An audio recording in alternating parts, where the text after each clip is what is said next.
Bismillahirrahmanirrahim. Assalamualaikum warahmatullahi wabarakatuh. Kami dari SABK Ma'had Al-Tarbiyah Al-Islamiyah.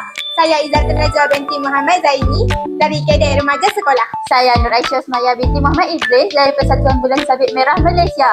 Pada hari ini kami akan membuat gubahan bunga. Let's go! Bahan-bahannya ialah kita ada bunga plastik, kawat bulu, seletik, tisu paper, teddy bear, gunting, lidi, magnet, stamen pil, lampu LED, floral tape, pisau, stapler, Glue gun, kita ada ribbon, kita ada spine, palette colour, kertas cellophane dan satu helai wrapping paper. Itu sahaja. Okey, seterusnya kita nak membuat bunga daripada kawat bulu. So, kita nak buat tiger lily. Kita memerlukan 2 colour pink dengan 1 colour putih. Mula-mula kita kena buat macam ni. Kena lipat. Kita lipat 2. Lepas tu, yang colour putih ni pun kita lipat 2.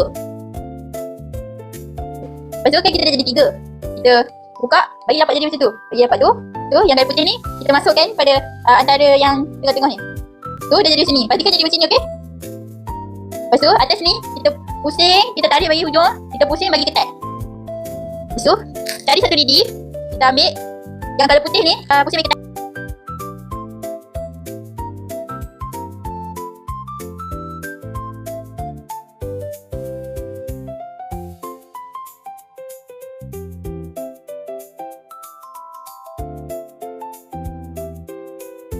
Lepas kita buat benda ni jadi 5 kelopak, kita gunting dulu yang lebih-lebih ni supaya bagi jadi kemas. Inilah hasilnya. Seterusnya kita akan buat bunga lili. Kita buat macam bunga tiger tadi tapi tak payah gulung-gulung belah hujung dia. tak payah pakai lidi.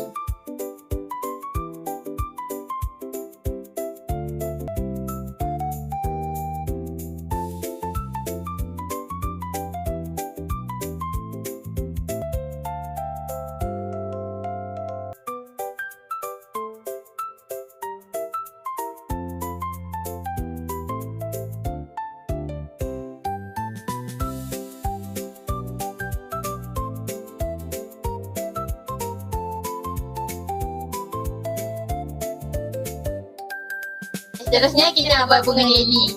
Kita ambil satu je. Lepas tu kita kena gulung kat pen.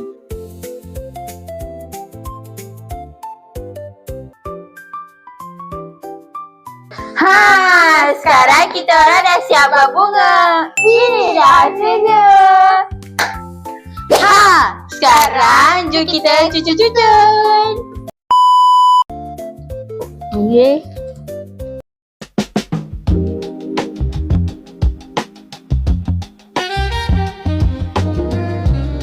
Sekarang kita nak letak tissue paper. Okay. Yeah.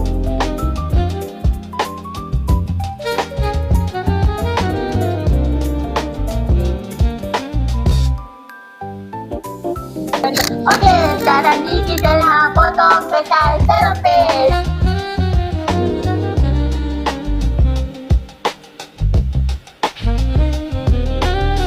Okay, sekarang kita nak gubah bunga jadi bukit.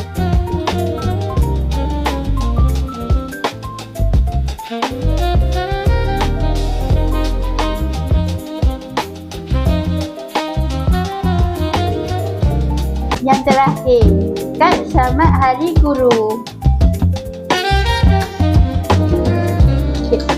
Kami mengucapkan Selamat Hari Guru.